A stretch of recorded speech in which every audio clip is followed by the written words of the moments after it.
Now, changing topics a little bit, what are people saying to you at the doors? When you're out knocking, you know? Well, people are very engaged, obviously. It's tough times. They're frustrated, they're fearful, they've become less trustful of government, of the private sector, of banks, you know, every aspect of our society, you know, private and public institutions. There's been a loss of faith. You know, so we're at a low ebb in our society with this. So you certainly hear, I often throughout the summer ask about, how has your family been impacted by this? How are you holding up in this tough economy? And so I heard a lot of stories of, you know, foreclosure, on the brink of foreclosure, of job loss in their family, of the loss of health benefits as a result of that job loss, of being unemployed for the first time in their life, and they've been unemployed for 18 months already, and the personal sense of shame or inadequacy around that. So very serious conversations about what people are going through with this.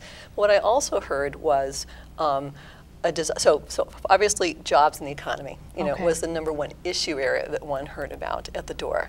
Next to that was healthcare linked to jobs in the economy, and also just separately their adult children, you know, in startup jobs that didn't have health insurance. They're concerned about them, or adult children who couldn't get health insurance. I heard something that it was somewhere around 30% of our young people, maybe between 18 and 30, going without in our country, not necessarily our state.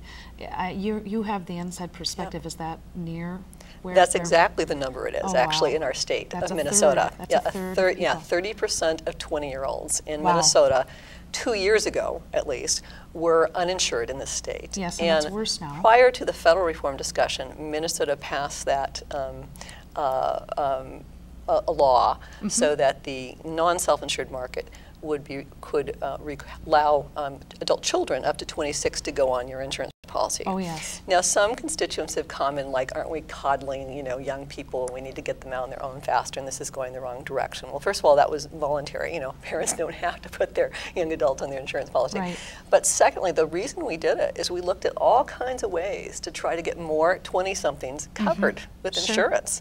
And it wasn't easy to do. And of course, they're a fairly healthy group and don't need it very often. But they were ending up in our emergency rooms after car accidents or with leukemia and not having insurance. And that ends up going on all of us through our private premiums being increased. Are you saying that we then pay? We then pay it. Whether it's through tax or through premiums or if we don't have coverage for people? So that's why we were trying to address that through that means. I just want to talk a little more about the door. And then the other thing, education is still important. It always is. They've all heard about this issue of the borrowing from the school districts, or they're hearing about that there's going to be more cuts coming down the pike. And while education so far may have been, you know, somewhat shielded from that directly, the classrooms, you know, how much longer is that going to last? Protecting them. So, and then the final thing I would say is the issue of, you know, commenting on what they observe going on at the legislature or in Congress in terms of, you know, why can't you all just get along? You know, why all the divisiveness? You know, can't you just get the work done? You know, so what do you say to them? Well, what I say to them, well, there's many different angles on that topic. And first of all, I say I share their frustration. I'm in the midst of it and experienced that firsthand, and it's very frustrating. But one of the things I say to them that's specific to my race and to what I represent is that I'm one of the few moderates in the entire legislature. In my view, the party processes nationally and in our state have led to kind of extreme candidates in many instances. We have people, you see national races in the country, we see some of this in the governor's race in Minnesota. We see a situation where the party faithful in each party are kind of choosing candidates that are kind of one end of the spectrum or the other. And that's not my district. I also think that's not where most Minnesotans are most of the time. And more importantly for me, because I'm a policy-focused person, is that's usually not where the solutions are. Certainly.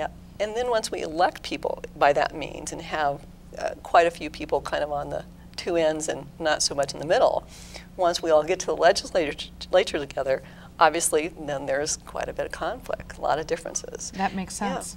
That makes sense. To the end of the program, and really love it if you could just kind of clarify a little bit for us. Overall, why are you the best choice for voters in your district, 56A? Well, we have a really thoughtful, engaged district. You know, they read, they call and email me, they come to public meetings of a whole variety, not just legislative ones. Okay. They're involved in our community and our cultural organizations in the community, you know, church, culture, other kinds of organizations in our community. Very engaged. And they're looking for, first of all, they're looking for a balance. They're looking for someone who is not ideologically driven, but who really looks at the evidence, weighs things on the merits of the issues, and is an independent voice for them, and thinks, Okay. you know, thinks on their feet and really looks at what's before them when they're making decisions, and listens to their constituents. And that's the kind of approach I represent. That's the basis for how I do my work. And so I think they've come to understand that about me and trust that I do listen to them.